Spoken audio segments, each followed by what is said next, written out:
وما لنا ألا نتوكل على الله وقد هدانا سبلنا ولنصبرن على ما آذيتمونا وعلى الله فليتوكل المتوكلون.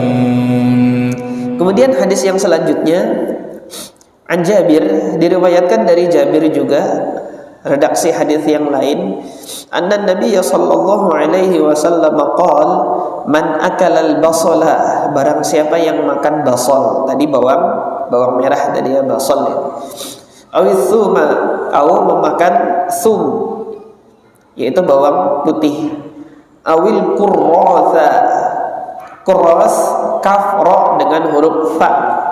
Kurras ini daun bawangnya, bawang yang dalam bentuk daun itu, bawang prei, orang sini bilang bawang prei itu daunnya.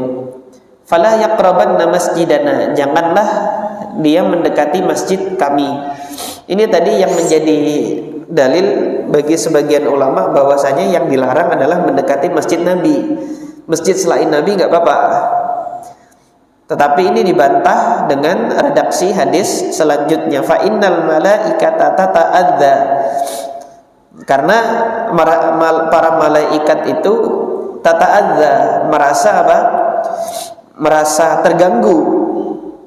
Para malaikat terganggu dan tidak senang, mimma yata'adza minhu banu Adam, dari sesuatu yang mengganggu bani Adam. Di sini banul insan. Riwayat yang disampaikan Al-Hafidz Abdul Ghani banul insan, wa fi riwayatin, dalam riwayat yang lain banu Adam. Kalau manusia tidak senang dengan aroma tersebut, maka malaikat juga tidak senang dengan aroma tersebut. Nah, kalau ya ini kita perhatikan di sini, kalau memang pendapat yang menyatakan bahwasanya ini khusus untuk masjid Nabi saja, pertanyaannya, apakah para malaikat hanya ada di masjid Nabi saja, di masjid lain nggak ada malaikat? Ini tidak benar. Nah, para malaikat ada di tempat ibadah yang lain, di masjid Nabi di masjid lain selain masjid Nabi Shallallahu Alaihi Wasallam. Allah jadikan ada para malaikat di situ, yang mana masing-masing dari kita disyariatkan, diperintahkan dalam sunnah Nabi kalau masuk masjid mengucapkan Allahumma ighfirli waftahli abwaaba rahmatik. Pada saat doa itu sudah diucapkan ketika masuk masjid, itu para malaikat senantiasa mendoakan terus bagi mereka yang berada di dalam masjid, karena malaikat mengucapkan Allahumma ighfir lahu, Allahumma arhamhu, ya Allah ampuni dia, ya Allah rahmati dia.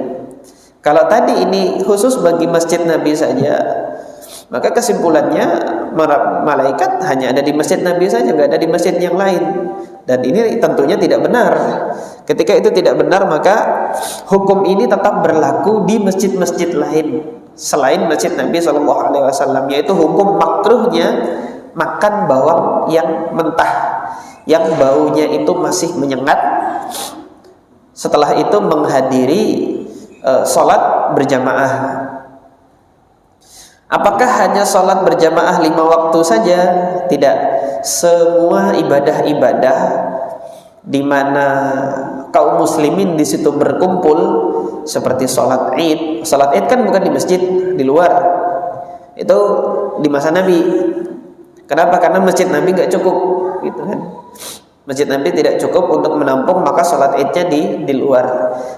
Meskipun dia bukan di masjid, ketika datang setelah makan bawang, aromanya itu tidak sedap, ini juga berlaku hukum makruh di situ. Karena apa? Ada kaum muslimin yang terganggu dengan aroma tidak sedapnya. Selama ada kaum muslimin yang terganggu dengan aroma tidak sedapnya, maka hukum makruhnya itu masih ada di situ. Meskipun dia bukan di dalam masjid atau bahkan di masjid, di majelis-majelis yang lain, di majelis ilmu. Ketika menghadiri majelis ilmu, gitu kan, dia bukan sholat berjamaah, gimana hukumnya? Ada banu Adam yang terganggu enggak dengan bau mulutnya itu?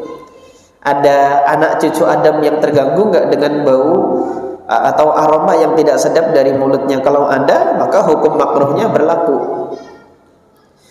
Terus kemudian pertanyaannya, apakah hanya aroma tidak sedap dari mulut saja, Ustaz? Kalau aroma tidak sedap dari ketiak bagaimana gitu? Masuk juga di sini. Di mana seseorang itu terganggu dari aroma badannya.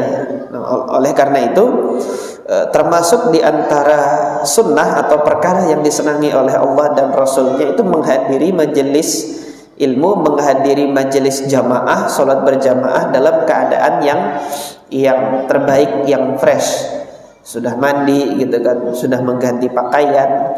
Ini yang mungkin saya nasihatkan bagi diri saya sendiri dan jamaah sekalian. Biasanya kalau menghadiri sholat subuh, itu baju yang dia pakai untuk tidur, dia pakai juga untuk sholat subuh. Nah, ini tidak demikian. Maka ganti bajunya, jangan baju yang dia pakai untuk tidur dia pakai juga untuk menghadiri sholat subuh. Kalau perlu diganti semuanya, karena kita menghadiri suatu majelis, menghadiri jamaah yang mana para malaikat di situ mendoakan. Ketika kita menghadiri suatu majelis di mana orang-orang beriman berkumpul di situ untuk taat kepada Allah, untuk ibadah kepada Allah, dihadiri juga oleh para malaikat dan para malaikat itu mendoakan. Tapi kondisi badan kita itu tidak dalam keadaan yang fresh, tidak dalam keadaan yang bersih, sehingga mungkin nanti yang di samping kanan kiri kita merasa terganggu dengan aroma yang ada dari badan kita. Ini mengurangi keberkahan dan mengurangi dari kekhusyuan ibadah, mengurangi keberkahan dan mengurangi keutamaan pahala jamaah yang kita hadiri itu.